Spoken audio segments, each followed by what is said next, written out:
आज बोर्ड पे क्यों नहीं, आज बोर्ड पे क्यों नहीं, आज बोर्ड पे क्यों नहीं? अरे भाई बोर्ड पे नहीं पढ़ा पाएंगे बेटा, आज मेरा वाईफाई काम नहीं कर रहा, इसलिए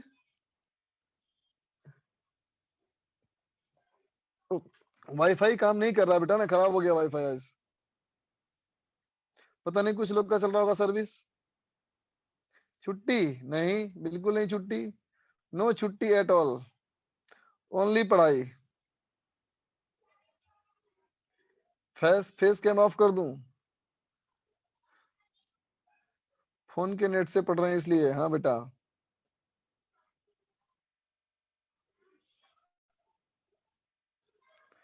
चलो अब पढ़ाई करते हैं बेटा, चैट बंद, चैट बंद, पढ़ाई चालू, चैट बंद, पढ़ाई चालू। अब मैं चैट ऑफ कर रहा हूँ बच्चों, चैट ऑफ कर रहा हूँ, चैट।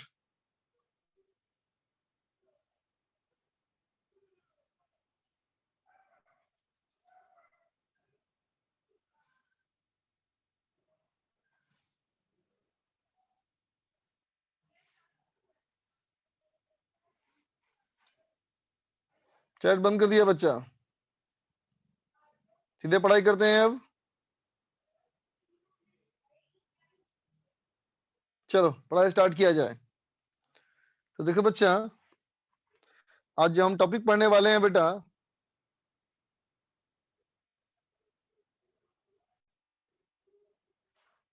आज जो हम टॉपिक पढ़ेंगे बेटा, इस टॉपिक का नाम है फ्लूइड मैकेनिक्स। ठीक है बच्चा, इस टॉपिक का नाम फ्लूइड मैकेनिक्स है ना बेटा। ये चैप्टर का हमारा नाम है फ्लूइड मैकेनिक्स, है ना बेटा। फ्लूइड मैकेनिक्स किसके बारे में होगा? फ्लूइड मैकेनिक्स किसके बारे में होगा? तो फ्लूइड्स के बारे में, है ना बेटा। फ्लूइड्स का मतलब फ्लूइड्स के बारे में, है ना बेटा। और फ्लूइड्स का मतलब क्या होता है बेटा? फ्लूइड्स का मतलब क्या होता है? तो बहुत सिंपल भाषा में ये कह सकते हो बेटा, दैट कैन फ्लो, है ना बेटा। जो चीज फ्लो कर सकती है वो फ्लूइड है ना। जैसे कि गैसेस, जैसे कि गैसेस, गैस फ्लो कर सकती है ना बेटा, गैसेस हमारी फ्लो कर सकती है ना, इसका मतलब गैस फ्लूइड है। लिक्विड फ्लो कर सकता है बेटा, तो लिक्विड हमारा फ्लूइड है ना बेटा। मतलब इस चैप्टर में मेनली हमें किसके बारे में बात करनी है बेटा? Liquids, liquids and gases, liquids and gases, है ना बेटा। लेकिन गैसेस के लिए हमारे पास एक अलग टॉपिक है, kinetic theory of gases and thermodynamics, है ना बेटा। तो मेनली हमारा फोकस कहाँ है बच्चा? मेनली हमारा फोकस है कहाँ पे? लिक्विड्स पे। मेनली हमारा फोकस कहाँ रहेगा बेटा? लिक्विड्स पे रहेगा, है ना। ठीक है, फिर तो बहुत आसान भाषा में कह दिया बेटा हमने, दैट कैन फ्लो, है ना। अगर टेक्निकली डिफाइन करना पड़े, अगर टेक्निकली डिफाइन करना पड़े तो कैसे कहेंगे? देखो, हम कहेंगे बेटा फ्लूइड्स आर, कहेंगे fluids are those physical substance, है ना बेटा। फूड क्या है हमारे? Those physical substance which can not, जो बिल्कुल नहीं, sustain, can not sustain shear stress, ना बेटा। टेक्निकली कैसे बोलोगे? कहोगे फ्लूइड्स, हम उन सब्सटेंस को कहेंगे बेटा जो सब्सटेंस शेयर स्ट्रेस को बर्दाश्त नहीं कर सकता, है ना बेटा। शेयर स्ट्रेस को बर्दाश्त नहीं कर सकता, इसका मतलब सरफेस के पैरेलल टेंजेंशियली फोर्स लगाओगे तो हाथ तुम्हारा मूव कर जाएगा ना। सोच के देखो, अगर कोई लिक्विड हो बेटा, लिक्विड पे ऐसे हाथ रख दो, है ना, लिक्विड पे ऐसे हाथ रख करके क्या लिक्विड के सरफेस के पैरेलल रख सकते हो बेटा? नहीं ना, बर्दाश्त नहीं कर पाएगा ना, हाथ तुम्हारा आगे बढ़ जाएगा। बोलो, बात समझे ना बेटा। ठीक है, तो फ्लूइड्स हम उस सब्सटेंस को बोलते हैं जो कि शेयर स्ट्रेस बर्दाश्त नहीं कर सकता। ठीक है बेटा, है ना। अब बात है आइडियल फ्लूइड, है ना बेटा। तो आइडियल फ्लूइड हम किसको बोलेंगे? आइडियल फ्लूइड हम उसको बोलेंगे जो क्या हो बेटा, जो हमारा क्या हो, इनकम्प्रेसिबल। क्या हो? इनकम्प्रेसिबल हो, जो कंप्रेस नहीं हो सके, है ना बेटा। एंड और क्या, नॉन विस्कस, समझे ना, जिसमें विस्कोसिटी नाम की कोई चीज ना हो, मतलब लिक्विड फ्रिक्शन एग्जिस्ट नहीं करेगा, है ना। तो इनकम्प्रेसिबल एंड नॉन विस्कस, जब ये दोनों प्रॉपर्टी होगा बेटा, तब तुम कहोगे आइडियल फ्लूइड, है ना। ठीक है। इनकम्प्रेसिबल, जिसको कंप्रेस नहीं कर सके, जैसे बैलून में हवा भर दो, अब बोलो कंप्रेस कर पाते हो कि नहीं? कंप्रेस कर पाते हो ना, इसका मतलब गैस की बात नहीं होगी, है ना बेटा। लेकिन लिक्विड्स की बात करो, लिक्विड में भी होता है बेटा कंप्रेशन, लेकिन बहुत कम होता है, नेग्लिजिबल होता है ना। तो लिक्विड्स हमारे इस श्रेणी में आएगा, है ना बेटा। लेकिन हमें किस लिक्विड की बात करनी है? वो लिक्विड जिसमें विस्कोसिटी नहीं के बराबर हो, मतलब लिक्विड फ्रिक्शन एग्जिस्ट ना करे। क्लियर बेटा? बात समझ में आ गई इतनी, है ना। तो ये तो लिक्विड्स के बारे में बेसिक इंट्रोडक्टरी बात थी, है ना बेटा। अभी तक टॉपिक में हम लोग नहीं आए हैं, अब टॉपिक स्टार्ट करने जा रहे हैं बेटा, है ना। तो ये तुम नोट कर लो, तब तक एक आध बच्चों से बात करता हूं। बोलो अमितेश। सर अभी चालू हुआ है क्या सर ये फ्लूइड्स है? हाँ बेटा अभी चालू हुआ है। Okay sir, thank you sir. Okay बेटा। आशय Jain. Sir water ideal fluid हो सकता है? नहीं बेटा, वाटर भी आइडियल फ्लूइड नहीं होता है, लेकिन हम लोग मानते हैं वाटर को ही आइडियल फ्लूइड जैसा। इस चैप्टर में तुम्हें सारे क्वेश्चंस वाटर पे ही बेस्ड मिलेंगे। सर लेकिन जब अपन बलून में पानी भर देते तो वो तो कंप्रेस हो जाता। कंप्रेस हो जाता है हाँ। अरे बेटा, कंप्रेस करने का मतलब होता है वॉल्यूम कम हो जाना, अच्छा। है ना। दबना तुम शेप डिफॉर्म करते हो, वॉल्यूम कम थोड़ी करते हो बेटा, है ना। Thank you sir. Thank you sir. Welcome बेटा। स्वयं। सर वो शेयर स्ट्रेस वाला एक और बार बता दीजिए ना। शियर स्ट्रेस था, कैसे बताओ? जब कोई सरफेस के पैरेलल फोर्स लगाते हो तो उसे बोलते हैं बेटा शियर स्ट्रेस। बस समझे? हाँ सर। जैसे कि तुम कपड़े प्रेस करते हो ना, कपड़े प्रेस करते समय आयरन जो है कपड़ों पे कैसा फोर्स लगाता है? सरफेस के पैरेलल, यस सर। है ना बेटा। क्या हाँ। सरफेस के पैरेलल हम लिक्विड फोर्स लगा पाएंगे? नहीं सर। नहीं ना, तो बर्दाश्त नहीं कर सकता ना, ठीक है। Yes. Harshit. Good evening sir. बोलो बच्चा। गुड इवनिंग बेटा, बोलो। सर सर मैंने टेलीग्राम पे आपको एक क्वेश्चन भेजा है, उसे चेक कर लीजिए सर प्लीज। ठीक है बच्चा, देख लेंगे। Okay, thank you sir. Welcome बेटा। अब चलो आगे बढ़े बेटा। अब देखो,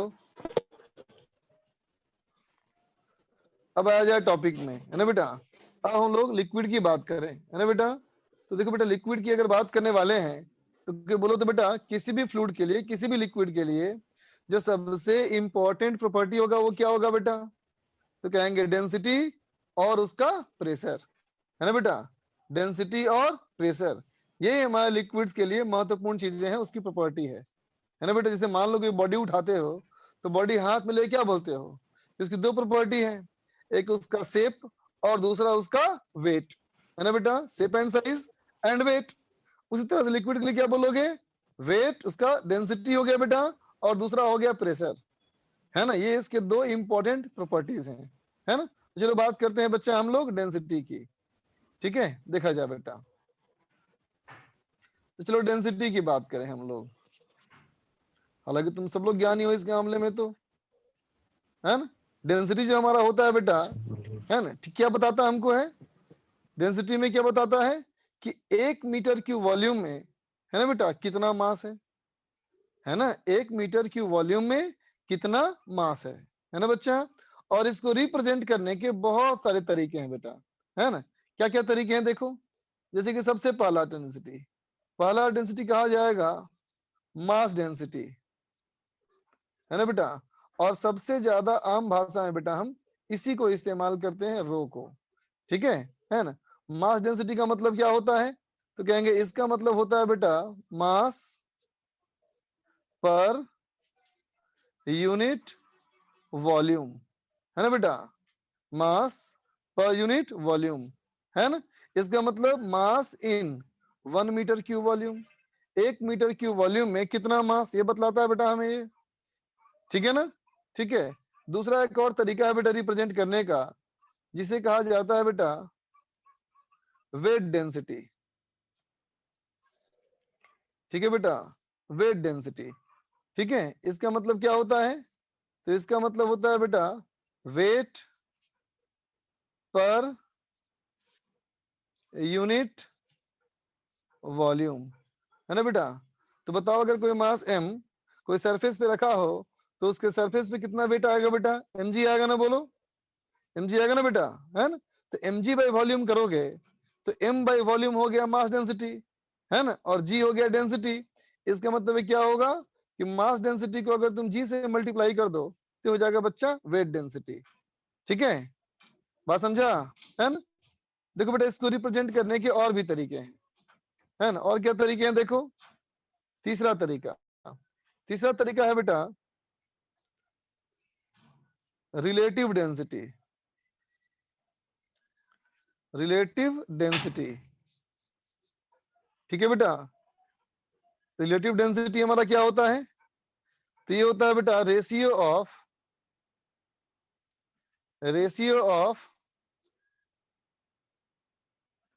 density of fluid to that of density of water. समझा बेटा, है ना। फ्लूइड का डेंसिटी डिवाइडेड बाय वाटर का डेंसिटी, है ना, ये कहलाएगा क्या हमारा रिलेटिव डेंसिटी। ये टर्म का नाम है, क्यों कैसे मत सोचो, ये टर्म का नाम बताया गया ना। अगर किसी बॉडी के डेंसिटी को पानी के डेंसिटी से डिवाइड कर दें, है ना बेटा, तो कहेंगे रिलेटिव डेंसिटी आ गया। ठीक है ना बेटा। ठीक है बेटा, देखो डेंसिटी ऑफ वाटर जो होता है, डेंसिटी ऑफ वाटर जो होता है बेटा, है ना, ये हम लोग कितना मानते हैं, ये मानते हैं 1000 kg पर मीटर क्यूब, या फिर 1 ग्राम पर सीसी, है ना बेटा। 1 ml में पानी का वजन 1 ग्राम होता है लगभग, है ना बेटा, समझाना। या कोई टंकी ऐसी लो जिसकी लंबाई चौड़ाई ऊंचाई सभी 1 मीटर हो, है ना, उस टंकी को पूरे पानी से भर दोगे तो उसका वजन कितना हो जाएगा बेटा 1000 किलोग्राम। ठीक है ना। ठीक है, तो अब क्यों बताओ, मानो कि अगर किसी बॉडी की डेंसिटी 2000 kg पर मीटर क्यूब है तो उसी बॉडी की रिलेटिव डेंसिटी क्या होनी चाहिए, बोलो तो। अगर एक बॉडी हमारे पास हो, उस बॉडी का डेंसिटी 2000 kg पर मीटर क्यूब है बेटा, है ना, तो बताओ उसका रिलेटिव डेंसिटी क्या होना चाहिए। क्या बताया था मैंने, ये क्या होता है, रेशियो होता है ना बेटा ये। तो क्या हो जाएगा 2000 बाई 1000 इक्वल टू कितना हो जाएगा, 1 हो जाएगा ना बेटा, बोलो। बात समझ में आया बेटा, बात समझ में आया ना। ठीक है, अब देखो बच्चा एक और टर्म पहले इसको नोट कर लो तुम लोग, पहले इसको नोट कर लो। ऋतु बोलो बेटा। सर ये वेपर डेंसिटी और रिलेटिव डेंसिटी सेम होता है, वेपर डेंसिटी और रिलेटिव डेंसिटी। नहीं बेटा, वेपर डेंसिटी वेपर के लिए होगा ना बेटा, है ना। ठीक है सर।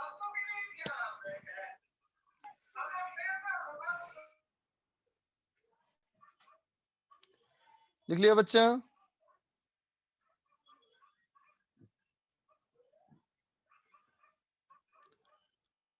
अब चलो आगे बढ़े। अब देखा जाए बेटा स्पेसिफिक ग्रेविटी, ये बहुत ज्यादा इस्तेमाल में आएगा बेटा, है ना। ये क्या होता है, ये भी एक रेशियो है, लेकिन रेशियो किसका है, ratio of weight density, ratio of weight density of fluid, है ना बेटा, to that of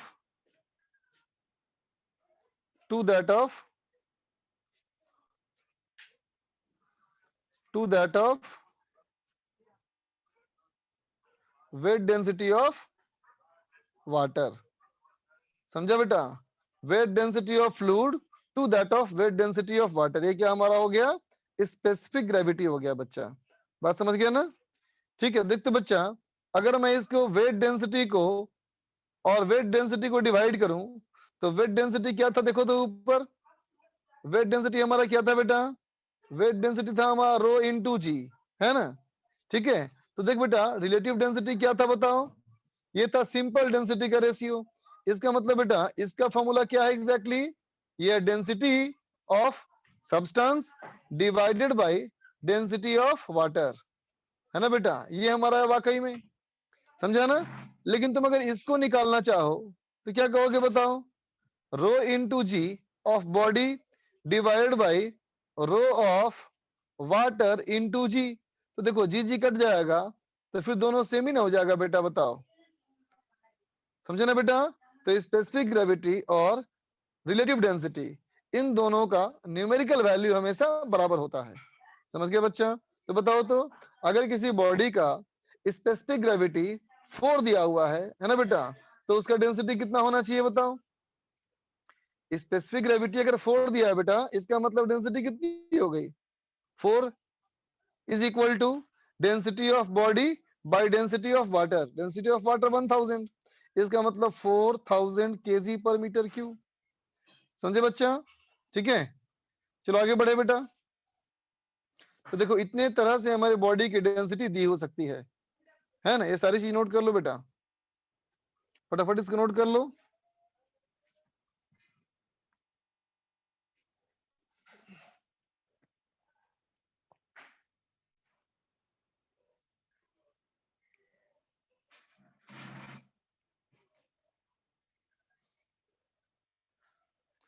बोलो भाई, आई बॉल।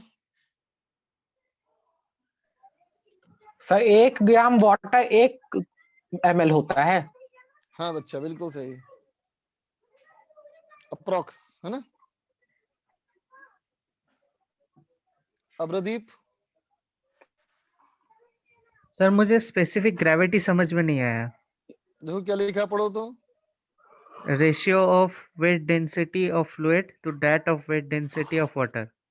मतलब बेटा किसी फ्लूइड का अगर तुमको स्पेसिफिक ग्रेविटी निकालना है तो क्या करोगे, उस फ्लूइड का वेट डेंसिटी को पानी के वेट डेंसिटी से डिवाइड करोगे।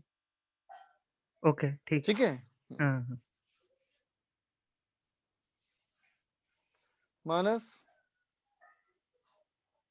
हेलो सर, आवाज आ रही है? बोलो बेटा। सर ओह सॉरी, बोलो बोलो।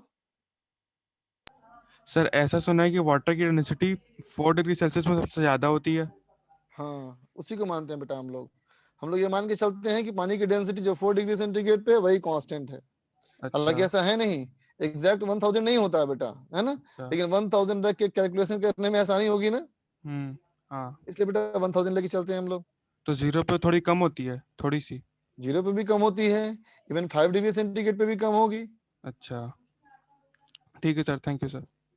ओके बच्चा, चलो आगे देखा जाए बेटा। तो देखो तो एक क्वेश्चन दे रहा हूं मैं, एकदम सिंपल सवाल। सवाल कहता है बेटा, there are two liquids, there are two liquids, है ना बेटा? There are two liquids A and B, A और बी दो लिक्विड है बेटा, है ना? कहता है इनकी डेंसिटीज तुम्हें दी हुई है, कौन सी densities? Mass densities of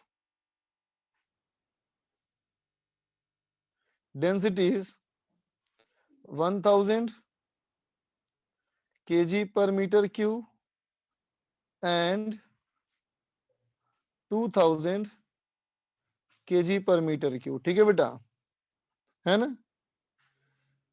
find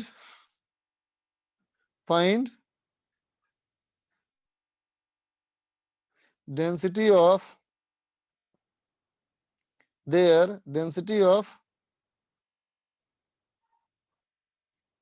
their mixture, उनके मिक्सचर का डेंसिटी बताओ, है ना। पहला सवाल, if they are mixed in equal mass proportion. ठीक है बेटा, दोनों का मास बराबर है और मिक्स कर दिया। दूसरा कहता if they are mixed in equal volume. ठीक है बेटा, चलो तुम्हें आंसर बताने के लिए मैं चैट ओपन कर रहा हूं।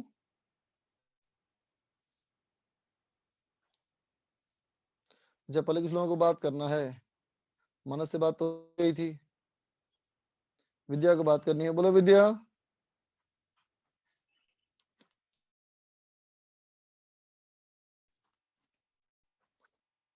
नहीं बोलना इसको। शिवम। Good afternoon sir.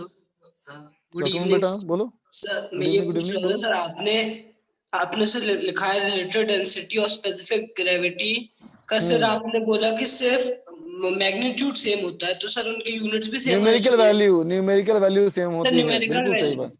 तो सर उनके हाँ यूनिट्स भी सेम होने चाहिए, क्योंकि सर बेटा, ग्रेविटी दोनों कैंसिल में हो यूनिट जाएंगे। नहीं है, दोनों यूनिटलेस है, दोनों यूनिटलेस है बेटा, जी है सर। ना। हाँ जी सर, जी sir. Good evening sir. Good sir evening बेटा। सर ये पूछना था कि सर जब दोनों सेम है तो फिर अलग अलग मतलब बनाने की क्या जरूरत थी सर? ये अभी नहीं समझोगे, चिंता अच्छा मत करो। एक चीज का दो नाम ठीक। होता है ना भाई, समझो। एक चीज के दो नाम हो सकते हैं ना बेटा। Yes sir. हम्म, ठीक।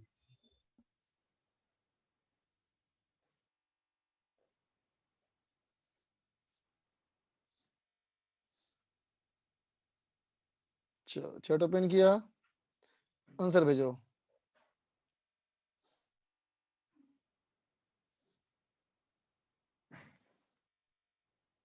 गौरव ने भेजा आंसर, लिंक कंप्लीट करो बच्चा, गलत है तुम्हारा। नयन ने भेजा, गौरव ने भेजा, सार्थक, चिन्मय, नयन, विवान, मनु चौहान भेजा है, प्रसंग, अंशुल, चिंटू, प्रांजल, एके बिश्नोई, आशय जैन, संस्कार, रेडमी 9A, आलोक शुक्ला, हर्षित, प्रसंग, हर्ष शुक्ला, एके बिश्नोई, मयंक, आनंद कुमार, हर्ष शुक्ला, आलोक शुक्ला, केशव, वीरेंद्र, हर्ष शुक्ला, एके बिश्नोई। चलो सबका सेम ही लगभग आंसर आ रहा है। चलो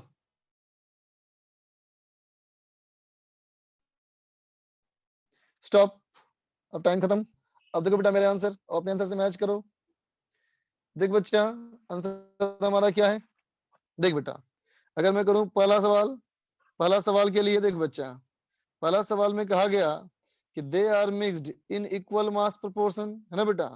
तो देखो बेटा, अगर मुझे कहा जाएगा कि डेंसिटी ऑफ मिक्सचर क्या है ना बेटा, डेंसिटी ऑफ मिक्सचर क्या है, तो क्या कहूंगा मैं कहूंगा बच्चा, total mass divided by total volume, है ना बेटा।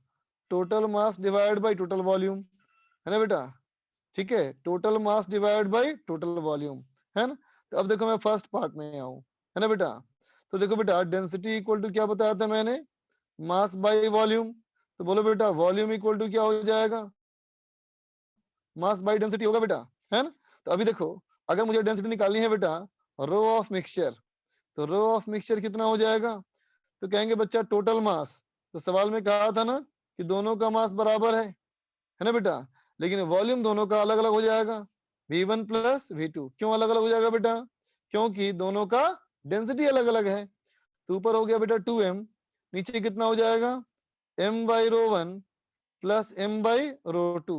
ठीक है बेटा, इसका मतलब कितना हो जाएगा ये रो 1 रो 2 डिवाइड बाई रो 1 प्लस रो 2, ऊपर हो जाएगा बच्चा 2। तो कितना हो गया देखो ये हो गया बच्चा 2 into 1000 into 2000 divided by 1000 plus 2000, है ना बेटा? सबका 0 0 कैंसिल कर लो, तो कितना हो जाएगा बेटा? ये हो जाएगा 4000 बाई 3 kg पर मीटर क्यूब। ठीक है, अब देखो बेटा बी में, बी हमारा क्या कहेगा कि rho of mixture equal to, इस बार मास दोनों का अलग अलग होगा बेटा, क्योंकि सवाल में कहा है कि वॉल्यूम सेम है। तो अगर वॉल्यूम सेम हो गया बेटा और डेंसिटी अलग अलग है तो मास अलग अलग होगा, है ना?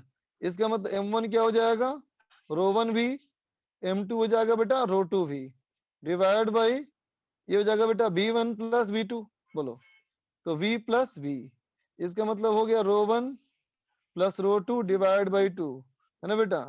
तो आंसर हो गया 1500 kg पर मीटर क्यूब। सिंपल, समझ गए? अब चलो आगे बढ़े बच्चा, नोट कर लो, किसी का नहीं हुआ है तो नोट कर ले बच्चा।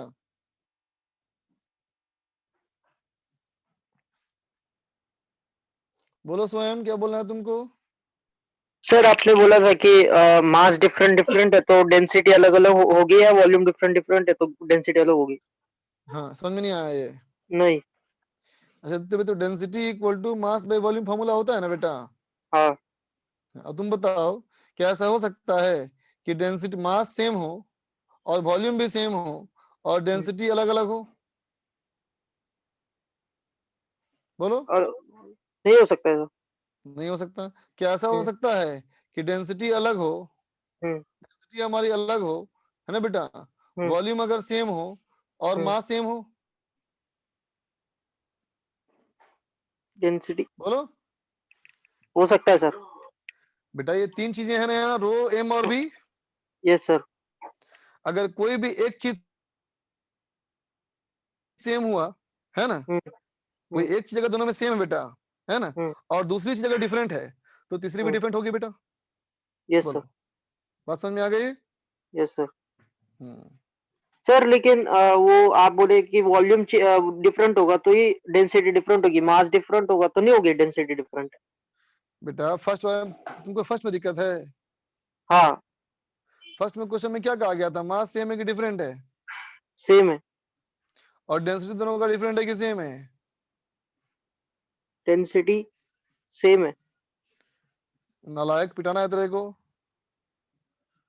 सर एक मतलब 1000 है, एक 2000 है, अलग तो सेम कैसे हो गया रे? हाँ अलग अलग है सर। हाँ, वॉल्यूम सेम है, मास सेम है और डेंसिटी डिफरेंट है, तो वॉल्यूम डिफरेंट होगा। डिफरेंट। Yes sir.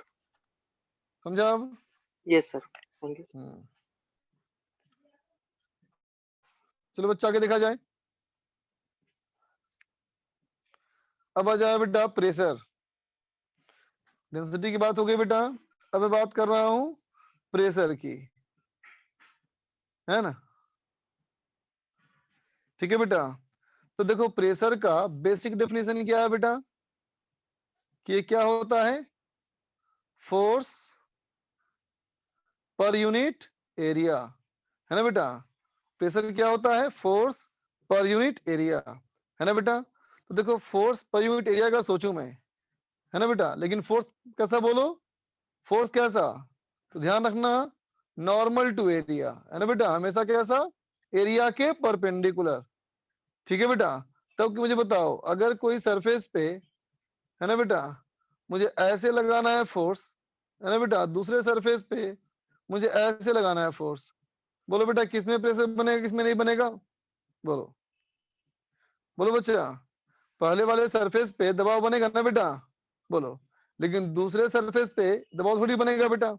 प्रेशर का मतलब दबाव, सरफेस को दबाना है मतलब पुशिंग फोर्स ना बेटा। तो ये हमारा गलत है, ये हमारा सही है ना बेटा? तो क्या ध्यान रखेंगे हमेशा, कि प्रेशर फोर्स कैसा होता है बच्चा, ये पुशिंग फोर्स होता है ना, ये पुलिंग फोर्स नहीं होता, हमेशा धकेलने वाला फोर्स होता है।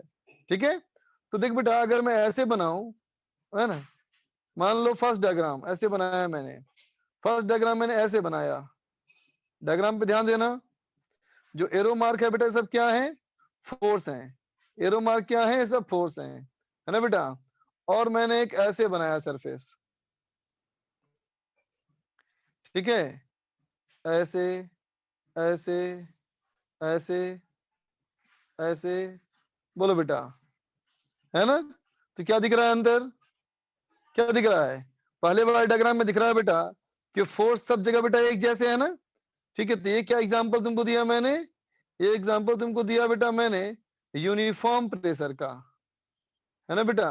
जबकि ये किसका एग्जांपल है, ये एग्जांपल है बेटा नॉन यूनिफॉर्म प्रेशर, है ना। ये हमारा एग्जांपल हुआ बच्चा नॉन यूनिफॉर्म प्रेशर का। ठीक है, अगर यूनिफॉर्म प्रेशर है बेटा, अगर यूनिफॉर्म प्रेशर है तो सिंपल कह दो बेटा pressure P is equal to force by area, है ना बेटा। ये ऐसे कहो F equal to pressure into area, बोल बेटा, बात समझा ना। ठीक है, और अगर मैं कहूं बेटा कि नॉन यूनिफॉर्म है तो क्या कह दोगे, pressure equal to DF by DA, बोलो बेटा, है ना। अब यहाँ बाई ये नहीं बोलेंगे, अब क्या बोलेंगे, DF बाई DA, है ना बेटा। और अगर फोर्स निकालना हो तो तुम्हें इंटीग्रेट करना पड़ेगा प्रेशर को एरिया के साथ। समझ में आ गई बता बात। अगर प्रेशर यूनिफॉर्म होगा तो डायरेक्टली प्रेशर इनटू एरिया करोगे, है ना बेटा। और नॉन यूनिफॉर्म होगा तो प्रेशर को डीए एलिमेंट के साथ इंटीग्रेट करोगे, है ना। और ये बात हमेशा ध्यान रखना कि प्रेशर का फोर्स कैसा होता है बेटा, धकेलने वाला फोर्स होता है, खींचने वाला फोर्स नहीं होता, है ना। फटाफट लिख लो इसको, फटाफट नोट करो।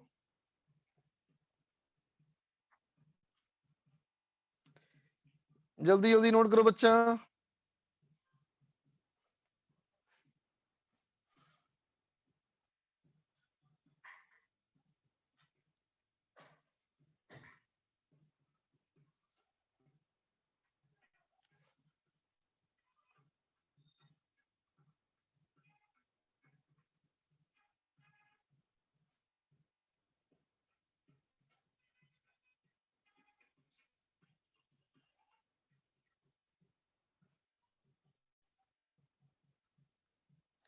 चलो आगे बढ़ते हैं बेटा,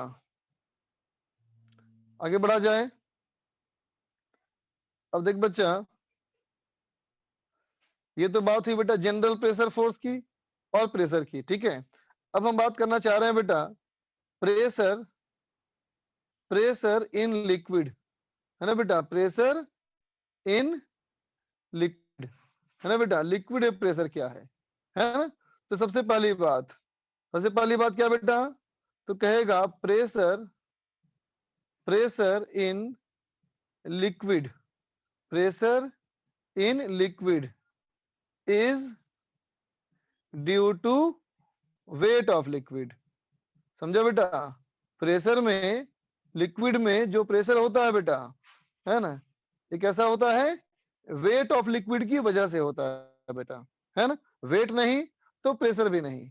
बात समझ में आया ना बेटा, बात समझ में आया ना। प्रेशर को भी होता है लिक्विड में, किसकी वजह से होता है, लिक्विड के वजन की वजह से, है ना। लेकिन ये बात ध्यान रखना बेटा, प्रेशर जो है वेक्टर नहीं है, प्रेशर स्केलर है। प्रेशर हमारा वेक्टर नहीं है बच्चा, प्रेशर स्केलर है। इसलिए प्रेशर में अपने आप में कोई डायरेक्शन नहीं है, प्रेशर में अपने आप में, है ना बेटा, कोई डायरेक्शन नहीं बोलेगा। क्या बोलेगा, प्रेशर से लगने वाला फोर्स जो होगा बेटा, उस फोर्स में डायरेक्शन होगा। समझे बात को। ठीक है, तो कहेंगे प्रेशर जो है वो बनेगा बेटा वेट की वजह से, है ना। लेकिन इसका मतलब बिल्कुल नहीं है कि प्रेशर से लगने वाला फोर्स हमेशा वर्टिकल डाउनवर्ड होगा, है ना बेटा।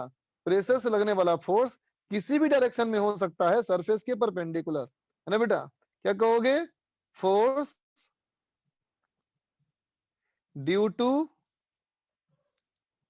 प्रेशर, है ना बेटा, can be, force due to pressure can be in any direction, है ना बेटा, किसी भी डायरेक्शन में हो सकता है।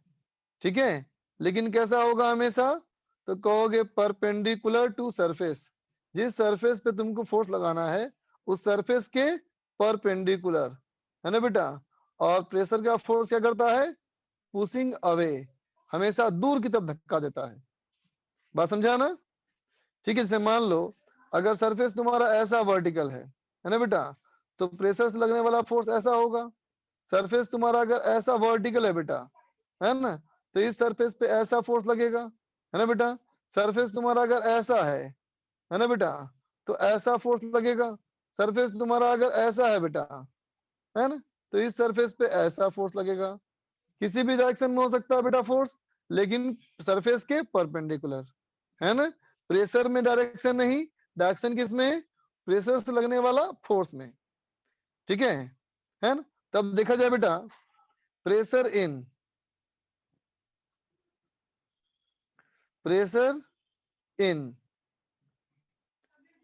है ना बेटा स्टैटिक फ्लूइड। लेकिन उससे पहले एक चीज देख लो बेटा, इंपॉर्टेंट है, क्या है, पास्कल्स लॉ। ठीक है, पास्कल्स लॉ क्या कहता है, देख लो।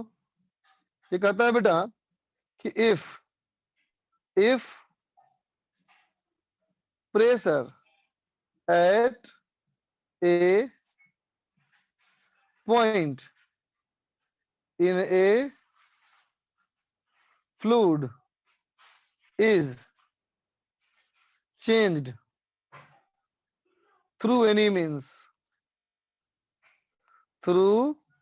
any means, है ना बेटा। क्या कहेंगे, अगर हमारा किसी भी फ्लूइड में प्रेशर को किसी भी तरीके से चेंज कर दिया जाए, है ना बेटा, then that change cannot remain localized, है ना बेटा। समझे बात को, क्या कहोगे, वो चेंज जो होगा वो एक ही जगह पे नहीं रहेगा बेटा, है ना। क्या होगा, it will get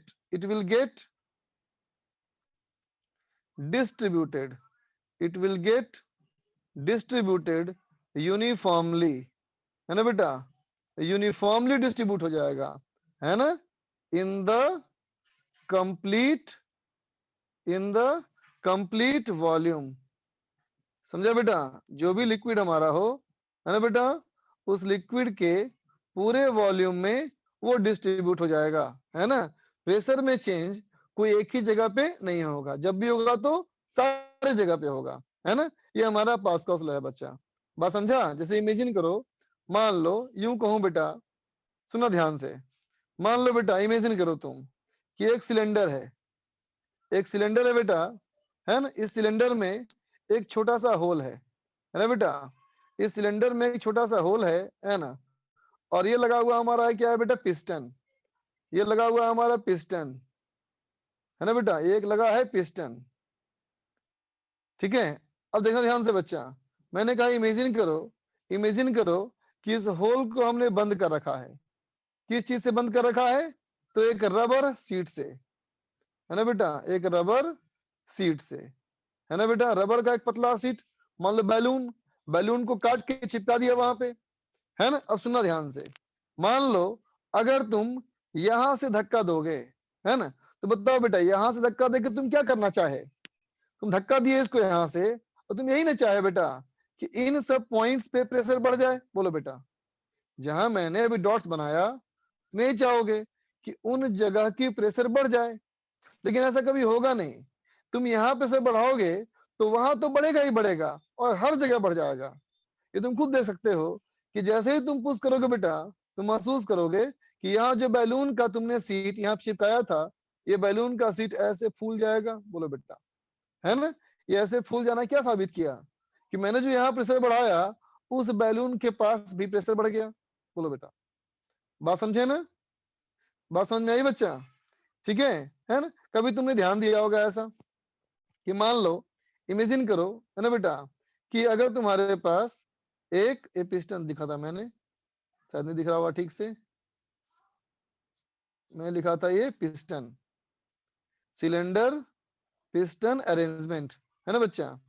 मान लो मैं यूं कहूं बेटा कि देखो इमेजिन करो कि अगर तुम्हारे पास एक ऐसा ट्यूब हो, एक ऐसा ट्यूब हो, है ना बेटा, और कैसा ट्यूब है ये?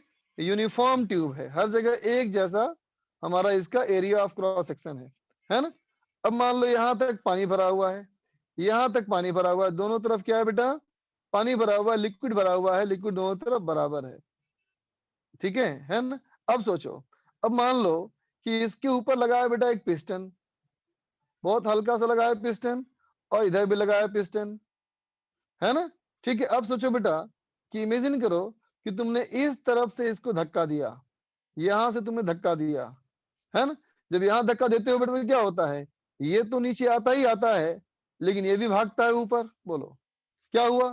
तुम्हारे फोर्स लगाने से तुमने ये चाहा कि मैं जिस पिस्टन में फोर्स लगाऊं बस उस जगह प्रेशर बढ़ जाए, है ना बेटा। लेकिन ऐसा होगा नहीं, तुम प्रेशर जो बढ़ाओगे वो हर जगह बढ़ जाएगा, है ना। वो यहाँ भी बढ़ गया प्रेशर, इसलिए पिस्टन भाग गया बेटा ऊपर की ओर। बोलो बात समझ में आई बच्चों? है ना कि प्रेशर पास्कल्स लॉ हमें किस बात को समझाना चाहता है, ये तो हम आम जीवन में बहुत महसूस किए हैं बेटा। नहीं सोच के देखो, मान लो यूं कहूं कि इमेजिन कर बच्चा, तुमने एक बकेट में पानी भर लिया, तुमने एक बकेट में पानी भर लिया, ये बकेट है बेटा, है ना। इस बकेट में पानी भर लिया तुमने इतना, ठीक है। और एक प्लास्टिक की जो मग होती है, प्लास्टिक की मग, वो तुमने ऐसे रखा इसके ऊपर, ठीक है। प्लास्टिक की जो मग होती है बेटा उसके ऊपर रखा, है ना। और अब तुमने इसको धक्का दिया, तो क्या होगा? धक्का देने से क्या होगा बेटा? अगला डायग्राम कैसे बनेगा देखते हो तुम ना, कि देखो बेटा होता क्या है कि तुम जहां धक्का देते हो, तुम जहां धक्का देते हो बेटा, मग अपने पोजीशन से चला जाता है नीचे। बोलो ऐसे हो जाता है बेटा, है ना। लेकिन बताओ क्या पानी का लेवल वही रहता है? नहीं ना बेटा, पानी का लेवल ऊपर भाग जाता है। बोलो है कि नहीं? क्या समझ में आया इससे? कि देखो तुमने जो फोर्स लगाया, तुमने यही चाहा कि मेरे फोर्स लगाने से इस जगह का प्रेशर बढ़ जाए, है ना। किसके नीचे? मग के जस्ट नीचे। लेकिन ऐसा होगा नहीं, तुम जब फोर्स लगाओगे तो हर जगह प्रेशर बढ़ जाएगा बेटा, है ना। इवन बाकी के पानी का सरफेस जो है ना बेटा, इस पूरे पानी के सरफेस से प्रेशर बढ़ गया, जिसकी वजह से इधर का लेयर भाग गया ऊपर की तरफ। बोलो बात समझ में आया बेटा? ठीक है, पास्कल्स लॉ के कॉन्सेप्ट से ही, है ना बेटा, हम लोग बनाते हैं क्या? एक मशीन, जिसे कहा जाता है हाइड्रोलिक लिफ्ट, है ना। उसमें क्या करते हैं कि हम बहुत छोटे फोर्स लगा करके एक बहुत बड़े बॉडी को, भारी बॉडी को भी उठा सकते हैं। कैसे करेंगे दिखाता हूं अभी, पहले इसको नोट कर लो, ठीक है बच्चा? समझ में आया सबको? इसको दिक्कत है आई बॉल को, बोलो भाई eye ball. Sir third line का पहला वर्ड क्या लिखा हुआ है? लोकलाइज्ड। ओके सर, लोकलाइज्ड मतलब एक जगह पे रहे। Okay sir, okay sir. हाँ। आर्यन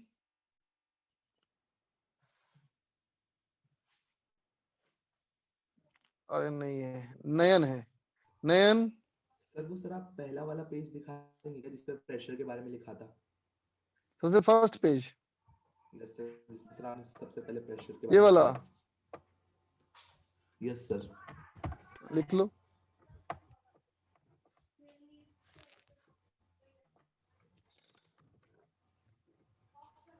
वंशिका बोलो बच्चा। Good evening sir. Good evening. Sir एक लाइन है, force due to pressure can be in any direction perpendicular to surface. तो सर एनी डायरेक्शन भी है और परपेंडिकुलर टू सरफेस, तो डायरेक्शन तो फिक्स कर देना बेटा अगर मैंने कहा परपेंडिकुलर टू सरफेस, है ना बच्चा, इसका मतलब क्या हुआ? सरफेस के रेस्पेक्ट में, ओके सर। है ना बेटा? हाँ। क्लियर? नहीं सर अच्छे से नहीं हुआ। क्लियर हो गया ना? अभी नहीं हुआ? नहीं हुआ। परपेंडिकुलर का मतलब बेटा सरफेस के रेस्पेक्ट में 90 डिग्री। सरफेस जैसे घुमाएंगे वैसे प्रेशर भी घूमता जाएगा, है ना। हाँ तो सर। एब्सोल्यूट देखो, एब्सोल्यूट डायरेक्शन चेंज कर गया ना। हाँ हाँ सर आ समझ में आ गया। गया अब? हाँ सर थैंक यू। ओके बच्चा।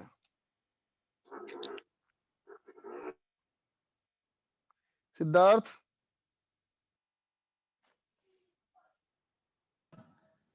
सर मेरा क्वेश्चन सर ये था, जो आपने सर अभी अभी बकेट वाला सर मग डाला था बकेट में, जिसमें हाँ सर फिगर बच्चा, में, तो सर हाँ इसमें सर बकेट के वॉल्स पे भी प्रेशर बढ़ जाएगा ना? बिल्कुल बढ़ेगा। हो सकता है कि अगर बकेट कमजोर हो तो बकेट फूट जाए, ये भी हो सकता है। Okay sir. सर है ना? मतलब सरफेस और वॉल सब पे बढ़ेगा?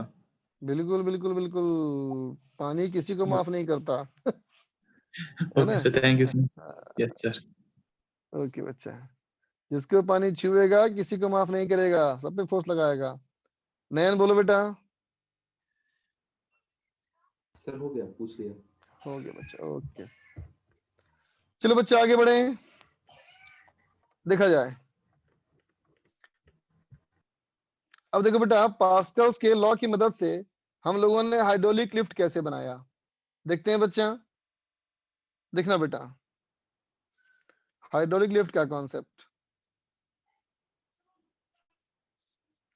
Hydraulic lift. देखो बच्चा क्या है, इसमें हमने 2 सिलेंडर इस्तेमाल किए बेटा, और इंटेंशनली हमने क्या किया कि दोनों सिलेंडर का एरिया ऑफ क्रॉस सेक्शन अलग अलग कर दिया, ठीक है, और दोनों सिलेंडर को आपस में जोड़ दिया। ठीक है बेटा, है ना? ये हमारा छोटा एरिया है तो इसको मैंने कहा स्मॉल है। ये हमारा बड़ा एरिया है बेटा, तो इसको मैंने कहा कैपिटल है। ठीक है, अब इन दोनों में पानी भर दिया। जब इन दोनों में पानी भरोगे बेटा, या कोई लिक्विड भर दो, है ना, तो इक्विलिब्रियम स्टेज में क्या होगा, दोनों तरफ से हमारा क्या होगा बेटा, बराबर हाइट लिक्विड की आएगी। है ना बेटा, हमेशा बराबर लिक्विड की हाइट आएगी। है ना? अब देखो, मैंने कहा मान लो इस तरह बहुत हल्का सा लगा है बच्चा पिस्टन, है ना, और यहाँ भी एक बहुत हल्का सा लगा है पिस्टन, बोलो। ठीक है बेटा, अब सोचो कि अगर मैंने बेटा इस तरफ से यहाँ पे मैंने फोर्स लगाया, फोर्स F1, है ना बेटा, तो फिर इसको बैलेंस करने के लिए यहां से मुझे लगाना पड़ेगा फोर्स F2, है ना? रूल क्या कहता है कि दोनों के इंक्रीज की वजह से उसके बॉटम के पास क्या होना चाहिए, प्रेशर बराबर चेंज करना चाहिए, तभी बराबर पाएगा ना। बताओ, तुमने जब फोर्स F1 लगाया तो इस जगह का प्रेशर तुमने कितना बढ़ा दिया, तुमने बेटा इतना प्रेशर बढ़ा दिया ना। बोलो, इतना बढ़ाने से क्या होगा, सब जगह बढ़ जाएगा। तो जो उधर वाला पिस्टन है, बड़ा वाला पिस्टन है, उसके नीचे ही बढ़ गया होगा प्रेशर, है ना, तो तू ऊपर भागना चाहेगा ना बेटा। और तुम चाहते हो कि ऊपर ना भागे या बहुत स्लो भागे, है ना बेटा, तो इस जगह पे क्या होना चाहिए, प्रेशर F2/A। बोलो बेटा, है कि नहीं? अगर दोनों इक्विलिब्रियम में है, इसका मतलब ये प्रेशर और ये प्रेशर बराबर होना चाहिए। तो क्या लिखेंगे, F1/A is equal to F2/A, है ना बेटा? इसका मतलब F1/F2 is equal to capital small a by capital A। समझ में आया बेटा? इसका मतलब अगर एरिया का रेशियो 100 गुना होगा तो फोर्स का भी रेशियो बच्चा 100 गुना होगा। बोलो, है कि नहीं? इसका मतलब पतले वाले एरिया का और मोटे वाले एरिया का अगर रेशियो 100 गुना है, इसका मतलब पतले वाले में तुम 1 न्यूटन का फोर्स लगाओगे तो उस तरफ 100 न्यूटन का फोर्स मिलेगा बेटा। बोलो, है कि नहीं? इधर तुम 1 किलोग्राम रखोगे तो वहां 100 किलोग्राम का वजन बैलेंस कर लेगा वो। बोलो बेटा, ये बात समझ में आई सबको? बोलो बच्चा, क्लियर है ना एकदम? फटाफट लिखो इसको।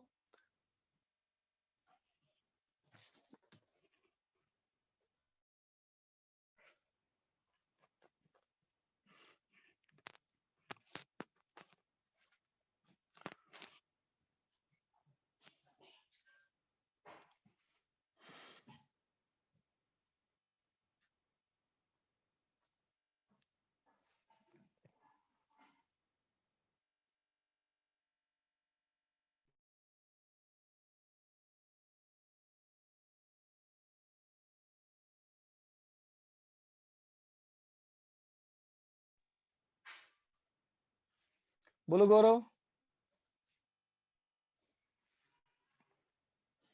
सर ये कंसेप्ट यूज किस में होता है? ये कंसेप्ट यूज किस में होता है? बहुत जगह इस्तेमाल में होता है, बहुत जगह से तुम देखा होगा ना, जब भी गाड़ी वगैरह अगर धुलवाने जाओगे, है ना बेटा, है ना, अगर थोड़ा बड़ा वॉशिंग सेंटर होगा तो गाड़ी को एक लिफ्ट पे, एक प्लेटफॉर्म पे चढ़ा देगा, गाड़ी को एक प्लेटफॉर्म पे चढ़ा देगा और ये हल्का सा पंप हल्का हल्का मारेगा बेटा और पूरी गाड़ी को उठा लेता है ऊपर की ओर। देखा है कभी ऐसा? तुम गायब हो गया गौरव।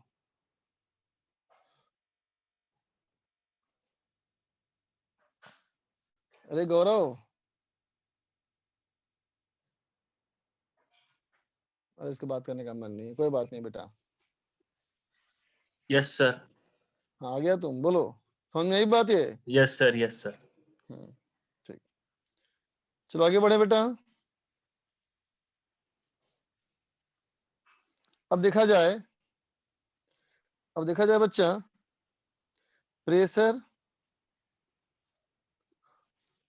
प्रेशर इन स्टैटिक लिक्विड, है ना बेटा? स्टैटिक लिक्विड का मतलब क्या हुआ? एक ऐसा लिक्विड जो ठहरा हुआ है बेटा, एक ऐसा लिक्विड जो ठहरा हुआ है ना, हम उसके प्रेशर की बात कर रहे हैं। ठीक है बेटा?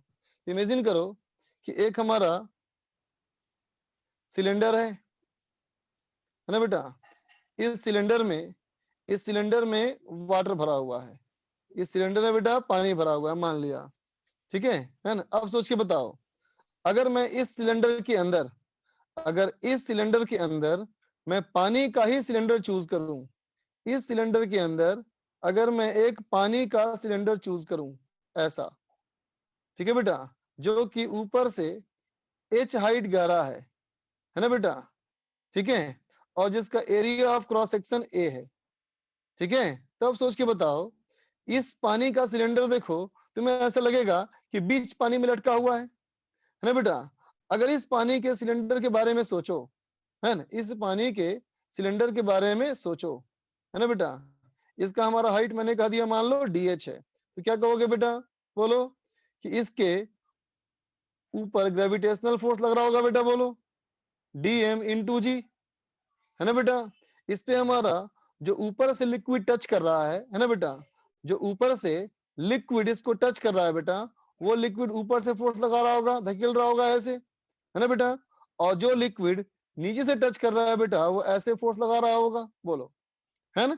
तो मैंने मान लिया कि ऊपर हमारा प्रेशर P है और नीचे हमारा प्रेशर है बेटा P प्लस dP, है ना?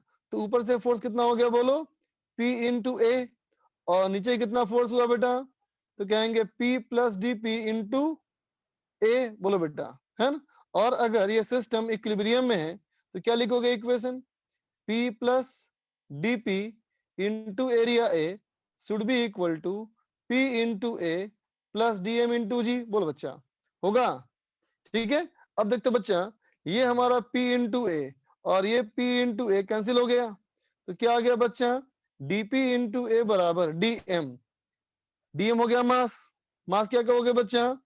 डेंसिटी इंटू वॉल्यूम, डेंसिटी हो गया रो, वॉल्यूम कितना? तो कहेंगे एरिया इंटू dh इंटू जी। तो देखो बेटा ए भी कैंसिल हो गया, तो क्या फॉर्मूला आया बेटा हमारा? dp बराबर रो जी dh, है ना बेटा? dp बराबर रो जी dh, है ना? तो देखो बेटा ऊपर मैं अगर 0.1 ले लूं और नीचे यहाँ 0.2 ले लूं, है ना बेटा?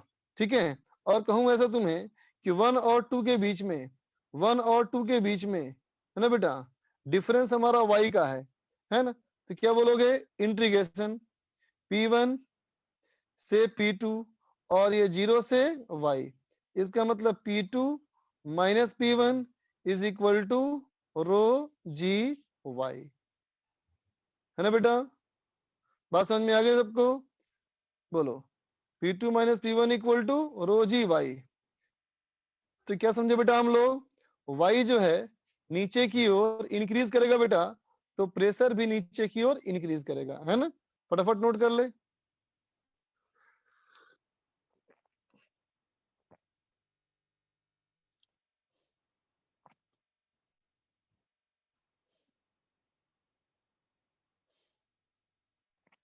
ऋषभ बोलो।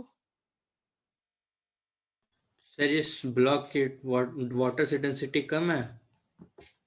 कौन से ब्लॉक की? सही, जो सिलेंडर है जो रखा हुआ है अंदर। बेटा पानी के अंदर ही पानी का सिलेंडर है, समझा? अच्छा, ब्लॉक नहीं है कोई वो। तो उसकी हाँ, तो सेम उसकी है। डेंसिटी वाटर से कम होगी। अबे ढक्कन, पानी का डेंसिटी पानी से कम होगा, क्या बात कर रहा है तुम? नहीं सर, सिलेंडर की। सिलेंडर पानी का ही सिलेंडर है बच्चा। ओ, ठीक है। Okay okay sir, thank you sir. H बोलो भाई। सर आपने ये प्रेशर इन स्टैटिक लिक्विड और पास्कल लॉस के बीच में कुछ कराया था क्या?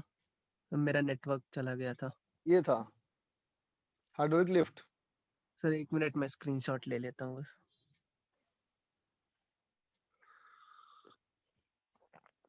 Thank you sir.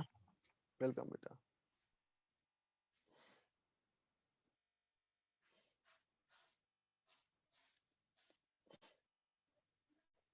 हो गया बच्चों?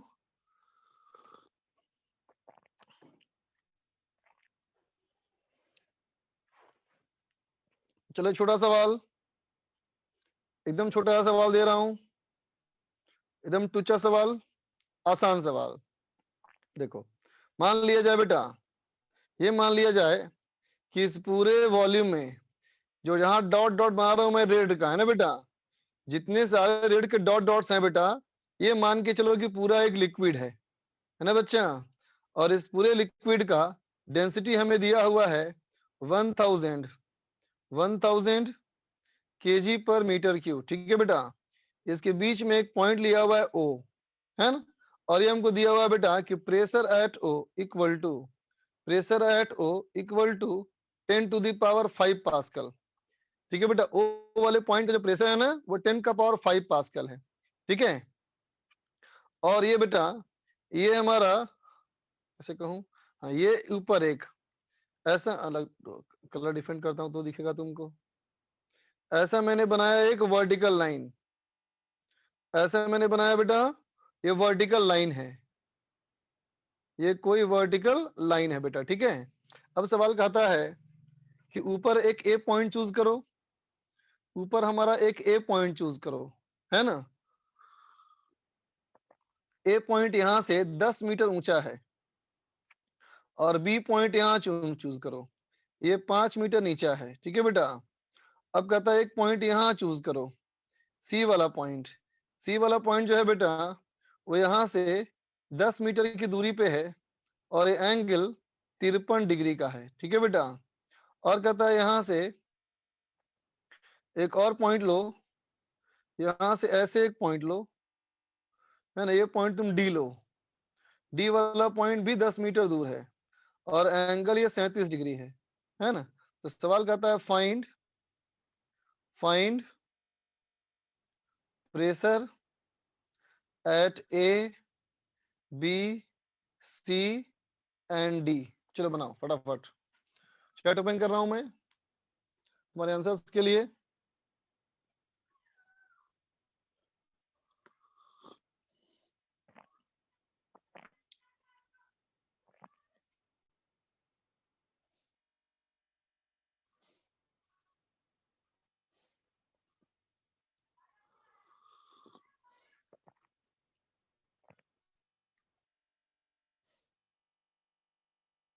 चलो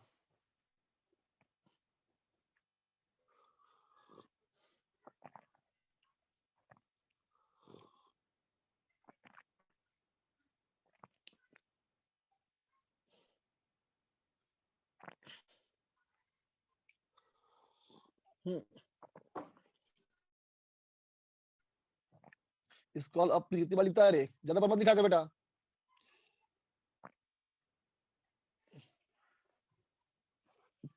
तुम खुद भी जूम कर सकते हो।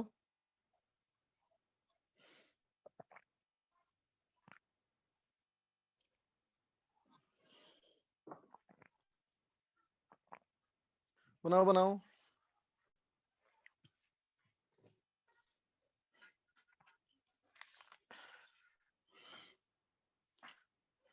देव का आंसर आया। पीसी में भी होता है जदीव, करके देखो। लैपटॉप पे होता है जूम यार, स्क्रीन शेयरिंग वाला जो लिखा ऊपर ना ग्रीन बटन होगा, उस पर टच करो, आएगा जूम का ऑप्शन।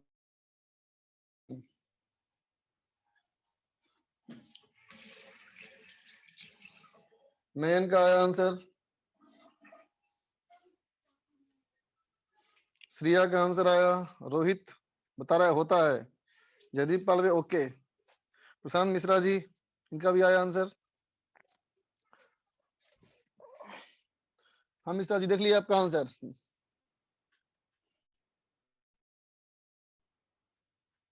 मैंने पढ़ाई कहाँ से करी, प्लीज बता दूं।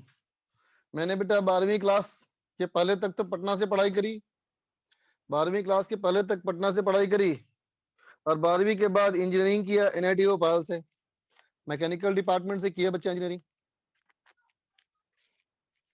कोटा में ठंड अभी नहीं पड़ा बेटा, लेकिन आज दिन भर धूप नहीं हुआ है, आज दिन भर धूप नहीं हुआ। रैंक देखते हैं दिमाग में, रैंक अगर होगा तो शायद ऐसा होगा कि IIT, IEEE, IIT और JEE मेन JEE एडवांस। बच्चा हम लोग के समय JEE मेन JEE एडवांस नहीं था, एक ही एग्जाम होता था IIT का, उसी को एडवांस समझ लो, है ना। और बाकी NITs जो बोला जाता है, जो आज NITs के नाम से हैं, उस जमाने में रीजनल कॉलेज कहे जाते थे बेटा, रीजनल इंजीनियरिंग कॉलेज REC। और बिहार में या यूपी में या MP में अलग अलग स्टेट एग्जाम देने से NITs मिला करती थी। तो मेरी उस समय बिहार में रैंक 91 आई थी बच्चा। मैं कोचिंग जाता था। हाँ बेटा मैंने फिजिक्स आधी पढ़ी थी, फिजिक्स आधी पढ़ी थी, और केमिस्ट्री आधी पढ़ी थी। मैथ्स खुद से पढ़ा था पूरा, मैथ खुद से पढ़ाई करी। अरे पगले AIR नहीं था बेटा, मैं तो बताया ना, हम लोग का बिहार कंबाइंड एग्जाम था। आई तो ऑल इंडिया रैंक कैसे होगा, बिहार रैंक होगा ना, वो तो ऑल बिहार रैंक हो कह सकते हो उस जमाने का।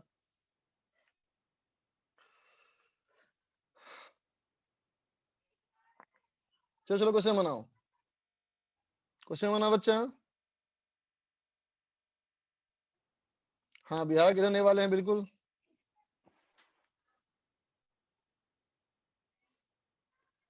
NIT से भी अच्छी सैलरी मिलती है क्या? हम लोग के समय NIT में इतनी सैलरी मिलती थी ना बेटा, उतना अब IIT में नहीं मिलती। मैं 2002 का पास आउट हूँ, 2002 पास आउट।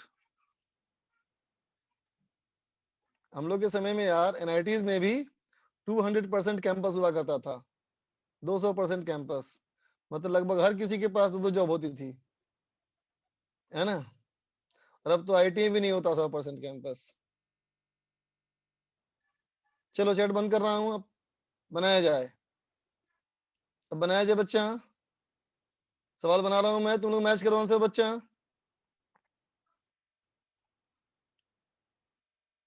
बिहार में किधर? बिहार में पटना, 100% पटनैया हूं मैं, 100%। चलो देखो बच्चा, देख बेटा पहला सवाल, तो देख बेटा हमने यहाँ पे क्या लिखा था बेटा, कि जिस डायरेक्शन में y बढ़ेगा बेटा नीचे की तरफ है, तो प्रेशर नीचे बढ़ रहा है बेटा, बोलो, है ना। तो अभी बताओ डायग्राम में देखो बेटा, ए वाला पॉइंट जो है ऊपर ना हो गया बेटा, ओ वाला पॉइंट से ए ऊपर है ना, इसका मतलब बेटा ए वाले का प्रेशर जो होगा, है ना बेटा, वो ओ से कम होगा, P0 माइनस रो जी एच, बोलो बेटा, है ना। कितना हो जाएगा ये?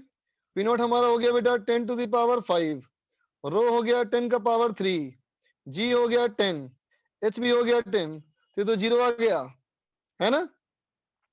अब चलो बच्चा प्रेशर है बी वाले का प्रेशर क्या होगा, तो कहेंगे देखो ओ वाला पॉइंट जो है बेटा उससे नीचे है बी, नीचे है तो प्रेशर बढ़ेगा, ऊपर होगा तो प्रेशर कम होगा, है ना बेटा। नीचे है तो प्रेशर बढ़ेगा, प्लस रो जी एच बेटा, तो कितना हो जाएगा 10 to the power 5 plus rho हो गया 10 का पावर 3, जी हो गया बच्चा 10, एच हो गया 5, ये हो गया 15 इंटू 10 टू द पावर 4, है ना बेटा, पास्कल। पास्कल इसका है बच्चा SI यूनिट। हालांकि तुम न्यूटन पर मीटर स्क्वायर ही बोल सकते हो, है ना। प्रेशर एट सी, अब देखो बेटा सी वाला पॉइंट भी ओ वाला पॉइंट से नीचे है ना, लेकिन तिरछा है ना बेटा। तो अगर तिरछा है तो क्या करोगे, हाइट निकालोगे। तो हाइट कितना हो जाएगा बोलो, प्लस रो जी एच करोगे बेटा। तो इसमें सी के लिए है ना बेटा, एच कितना लिखेंगे हम लोग, लिखेंगे 10 cos 53 इक्वल टू 6 मीटर, है ना बच्चा। तो हो गया कितना, 10 टू द पावर 5 प्लस 10 का पावर 3, जी हो गया 10, एच हो गया बच्चा 6। इसका मतलब 16 into 10 to the power 4 pascal, है ना बच्चा। अब चलो आ जाओ डी वाला पॉइंट पे। डी पे देखो बच्चा, एच हमारा कितना हो जाएगा, ऊपर है देखो, फिर से हाइट निकालोगे बेटा। हाइट कितना कहोगे, 10 cos 37 that is equal to 8 metre, है ना बेटा। तो प्रेशर एट डी क्या लिखेंगे बेटा हम लोग, लिखेंगे P not minus rho ji H, है ना बेटा। पी नॉट कितना हो गया, पी नॉट हो गया हमारा 10 to the power 5 minus rho हो गया 10 का पावर 3 इंटू जी हो गया 10 और एच कितना हो गया बेटा 8। तो कितना हो जाएगा ये, 2 into 10 to the power 4 pascal. ठीक है बेटा, 2 into 10 to the power 4 pascal. समझ गए बच्चों, ठीक है।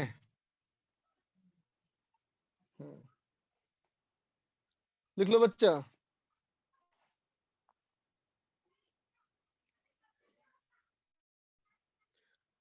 बोलो स्वयं। सर ये पोर्शन कब खत्म होगा, कौन सा पोर्शन, ये फिजिक्स का। 11th पूरा, जनवरी लगेगा पूरा। पूरा जनवरी, ठीक है सर। हाँ शिवम। सॉरी सर, मैं जिसके लिए उठाया था मैंने खुद ही समझ लिया। ओके बच्चा।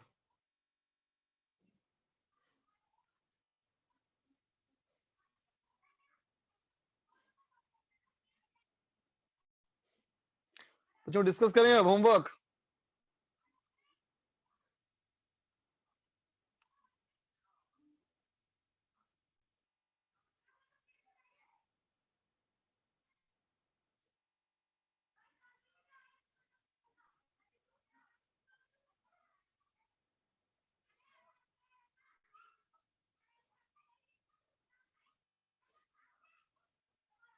बोल बच्चा, अब डिस्कस किया जाए। क्या दिया था होमवर्क, याद दिलाओ मुझे। होमवर्क क्या था बताओ, मुझे तो याद नहीं।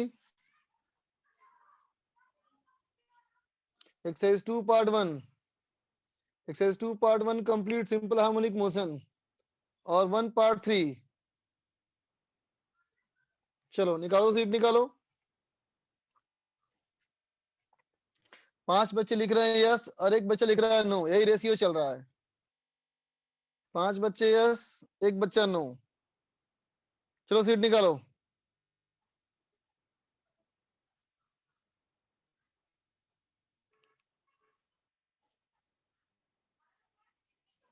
सिंपल हार्मोनिक मोशन की सीट।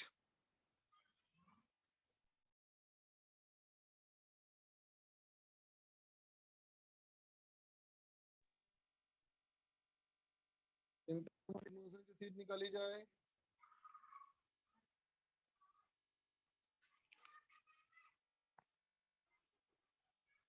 एक्सरसाइज 1 कंप्लीट पार्ट 3 का 1 से 5 ये दिया था मैंने होमवर्क। दिख गया मुझे, सबूत के साथ बात कर रहा हूँ मैं, मेरे पास सबूत है लिखा हुआ, दिख गया, देखा। यही फायदा है इसमें करने पे। चलो संस्कार को पूछना है क्वेश्चन नंबर 15। देखते बच्चा 15 नंबर सवाल,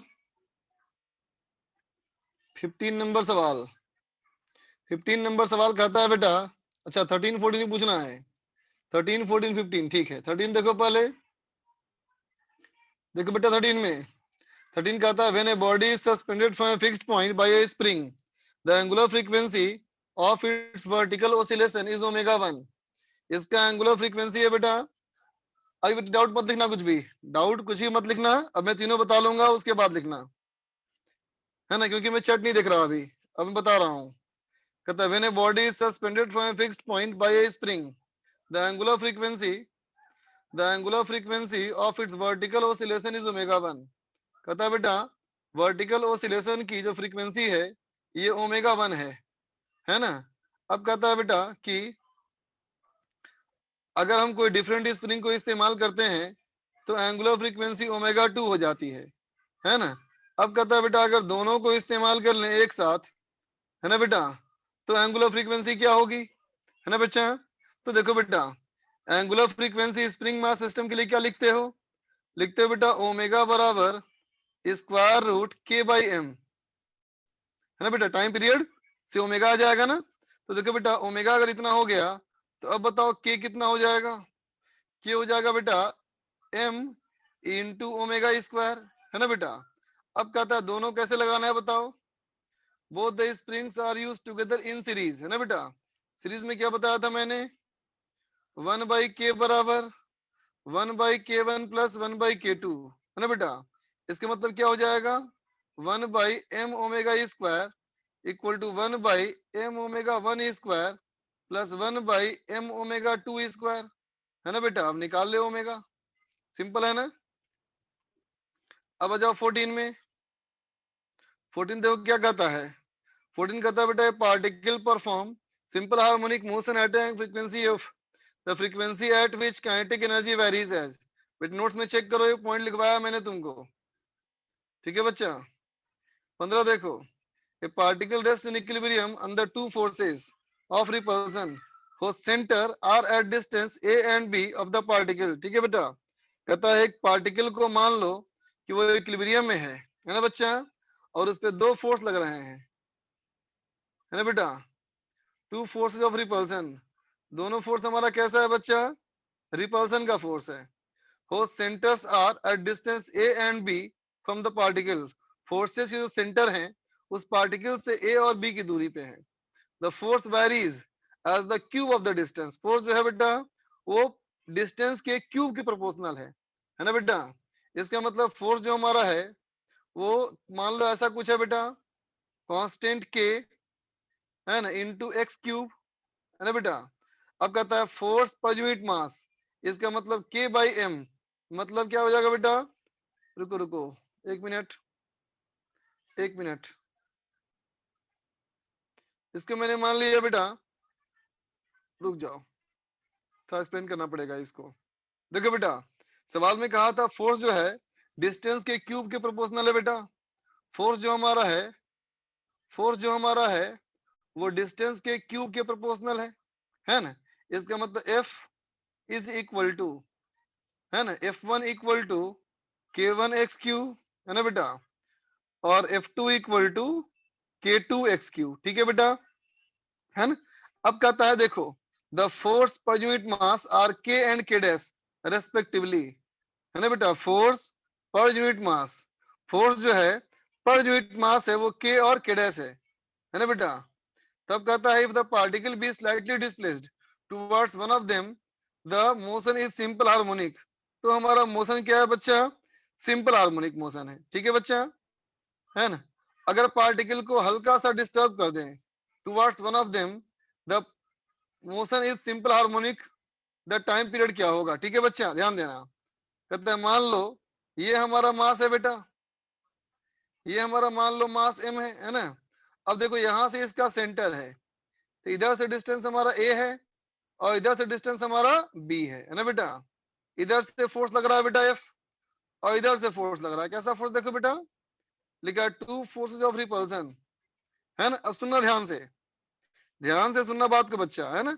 अब देखो अगर ये फोर्स ऑफ रिपल्सन होगा बेटा, है ना, तो अब बताओ अगर इस मास को मैं यहां कर दूं, है ना बेटा, ठीक है, तो क्या हुआ, ये वाला डिस्टेंस बढ़ गया ना और ये घट गया, बोलो a बढ़ गया और b बढ़ गया। अब सोचो अब अगर a का फोर्स बेटा बढ़ गया, a का फोर्स डिस्टेंस बढ़ गया ना, a का डिस्टेंस बढ़ गया तो a का फोर्स बड़ा हो जाएगा बेटा, और अगर a तरफ का फोर्स बड़ा हो जाएगा फिर तो ये आगे भाग जाएगा ना बेटा, बताओ बोलो, है ना। तो फिर क्या वापस आएगा, नहीं आएगा ना बेटा, बोलो बात समझे ना। अगर वापस आना है तो क्या होना चाहिए, रिपल्सन नहीं होना चाहिए बेटा, इस क्वेश्चन में ये अट्रैक्शन होना चाहिए। बात समझ गए बेटा, इस सवाल में अट्रैक्शन होना चाहिए। ठीक है, तो चलो सवाल को अट्रैक्शन कर लें बेटा, हम लोग सवाल को अट्रैक्शन में कन्वर्ट करें, है ना बच्चा, ध्यान देना। ये बात समझ में आ गई ना बेटा कि हमारा रिपल्सन क्यों नहीं होना चाहिए, है ना बच्चा। तो फोर्स हमें क्या करना पड़ेगा, हमें ये अट्रैक्शन करना पड़ेगा। इसको ऐसे फोर्स करो और इसको भी बच्चा ऐसे फोर्स करो, है ना, बात समझे। तो देखो बेटा, इस जगह पे पहले वाली जगह पे इक्विलिब्रियम है, इसका मतलब दोनों तरफ से फोर्स बराबर है बेटा, है ना, दोनों तरफ से फोर्स बराबर है ना। तो क्या कहोगे, K1 AQ बराबर K2 BQ। बोलो बेटा, जब पहले दोनों का फोर्स बराबर है बेटा, तो K1 AQ बराबर K2 BQ है। बोलो बेटा, बात समझाना। ठीक है, और क्या कहा गया है कि इन दोनों में K1 AQ पर यूनिट मास क्या है, K और K डैश है।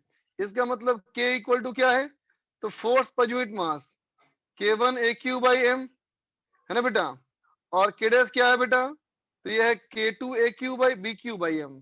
बोलो बेटा, फोर्स पर यूनिट मास, समझ गया। अब देख, अब मैंने कहा बेटा कि यहां से पहले वाले पोजीशन के रेस्पेक्ट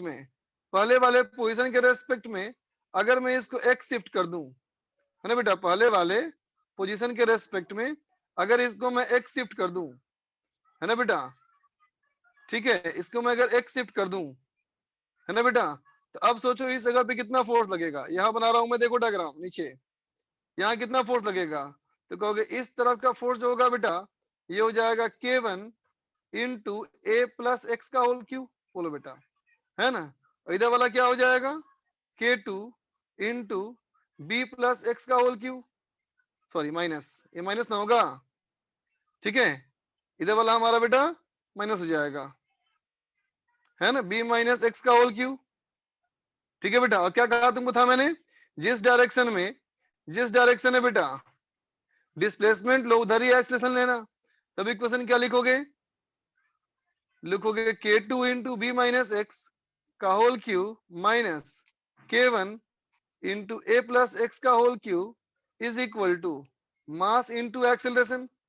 ठीक है ना बच्चा, ठीक है।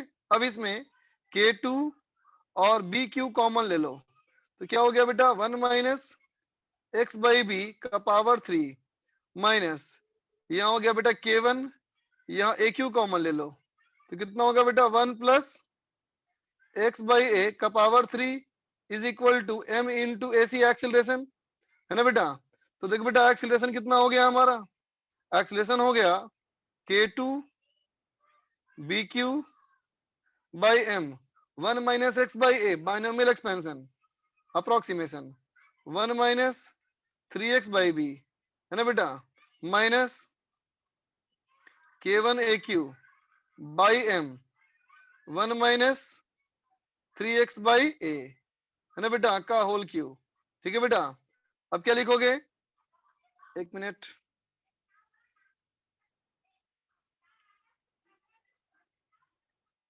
देख बच्चा क्या जाएगा हमारा, देखो ये हो जाएगा K2 BQ by M minus 3x by b into K2 BQ by M minus K1 AQ by M।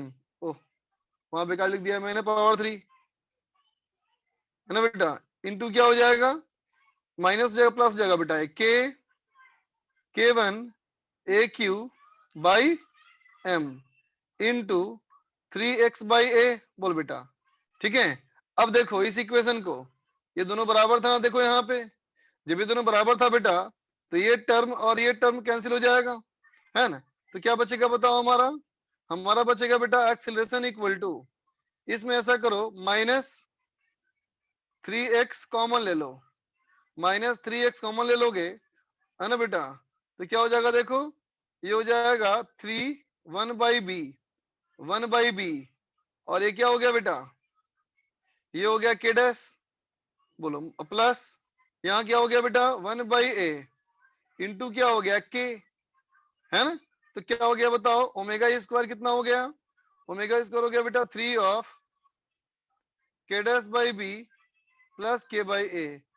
अब निकल गया बच्चा टाइम पीरियड, है ना। चाहो तो स्क्रीनशॉट ले लो, चाहो तो स्क्रीनशॉट ले लो बच्चा। इतना लेंथी सवाल था बेटा। ऊपर क्या, अच्छा ऊपर और भी है।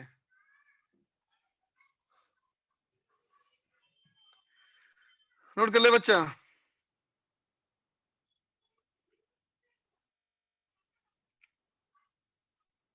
पार्ट 3 का पहला, पार्ट 3 का पहला चाहिए।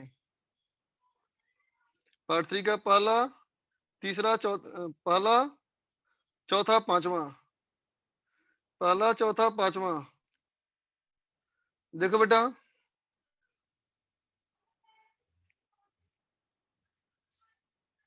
तीसरा नहीं, सब पूछेगा क्या। देख बेटा, पहले में कहता है particle moves on x axis according to the equation x2 into sin square omega t. ध्यान दे बच्चा, x2 into sin square omega t, है ना बच्चा। देख तो क्या कहोगे बेटा कि इसमें जो इक्वेशन है x बराबर, ये तो हमारा है बेटा x not sine square omega t, है ना बेटा। और साइन स्क्वायर की कोई भी टर्म बेटा सिंपल हार्मोनिक मोशन को रिप्रेजेंट नहीं करता ना। हम लोग साइन का पढ़े हैं, साइन स्क्वायर नहीं पढ़े हैं ना। तो पहले इसको साइन कॉस में चेंज करो। क्या कहोगे बताओ, x not 1 minus cos 2 omega T by 2 होता है फॉर्मूला बेटा। तो कितना हो जाएगा, x naught by 2 minus x naught by 2 cos 2 omega t बेटा। कॉस 2 ओमेगा टी को बोल सकते हो ना sine of 2 omega t plus pi by 2। बोल बच्चा, है ना। तो ये तो बच्चा कांस्टेंट है, हटाओ इसको, कोई काम का नहीं, है ना। तो क्या कह दोगे तुम कि ये हो जाएगा बेटा इसका एम्पलीट्यूड, ये हो गया बेटा एम्पलीट्यूड, और देखो ये हो गई फ्रीक्वेंसी, है ना। अब देखो तीसरे में, नहीं तीसरा नहीं बताऊंगा, थर्ड खुद से करो, सिंपल है थर्ड वाला हमारा। थर्ड सिंपल है बेटा, खुद से कर। चौथा देखो, a horizontal plank has a rectangular block placed on it. The plank starts oscillating vertically and simple harmonically with an amplitude of 40 centimeter. The block just loses contact with the plank when the latter is at momentary rest. क्या होगा देखते बच्चा।